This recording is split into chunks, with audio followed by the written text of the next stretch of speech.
अब इस कब्रिस्तान में किसी मुर्दे को दफनाया नहीं जाता। डरावनी कहानियां। आत्माएं, पिशाच और प्रेत पूरी तरह स्वतंत्र हैं। वह किसी को ना तो दिखाई देते हैं और ना ही उन्हें कहीं भी आने जाने से रोका जा सकता है।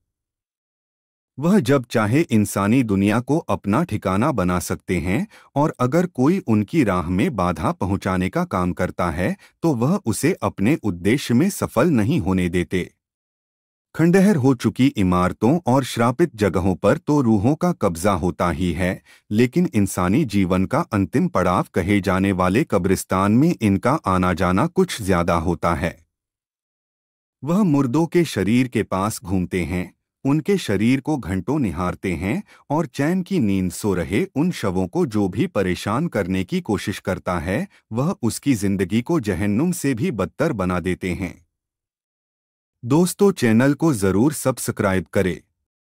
ऐसा ही एक स्थान है लंदन का एक कब्रिस्तान जहां वैम्पायर अर्थात पिशाचों ने अपना डेरा जमाया हुआ है।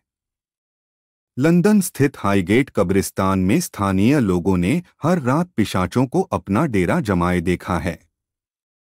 वह रात के समय खून की तलाश में इधर-उधर घूमते हैं और अपनी राह में आने वाले हर इंसान को अपना भोजन बना लेते हैं।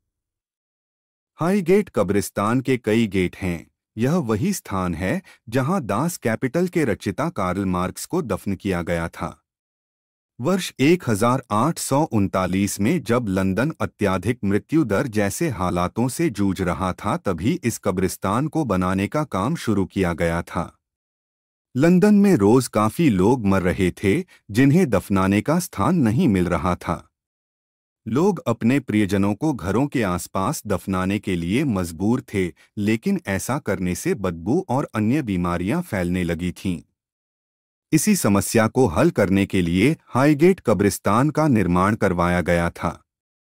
हाईगेट कब्रिस्तान में ना जाने कितने मृत लोगों के शरीर दफन हैं, जिनकी रूहें अकाल मृत्यु के कारण इस स्थान पर अपना डेरा जमाए हुए हैं। ऐसा नहीं है कि यहाँ आत्माओं और पिशाचों को किसी खास दिन ही देखा जाता है, बल्कि यहाँ तो हर रात एक खौफनाक खेल खेला जाता है जिसके गवाह कई बार स्थानीय लोग बन चुके हैं। लेकिन इस खेल को देखने के बाद उनके साथ कोई ना कोई हादसा भी जरूर होता है, जिसकी वजह से कभी वह इस बात का जिक्र नहीं कर पाए कि आखिर उन्होंने वहाँ ऐसा देखा क्या था। 1970 की बात है जब स्कूल में पढ़ने वाली दो छात्राओं ने यह दावा किया था कि उन्होंने कब्रिस्तान के किनारे पर वैम्पायर को देखा है। इस घटना के बाद वहां घूम रहे एक प्रेमी जोड़े ने भी एक वैम्पायर को देखने की बात स्वीकार की। उनका कहना था कि कब्रिस्तान के तीसरे गेट के पास उन्होंने एक अत्यधिक लंबे चौड़े आदमी को देखा था जो एक इंसान का खून पी रहा था। उसे देखकर उनके होश उड़ गए और वो भागने लगे। वह वैम्पायर धीरे धीरे उनके पास आने लगा, लेकिन किसी तरह वो अपनी जान बचाकर भागे।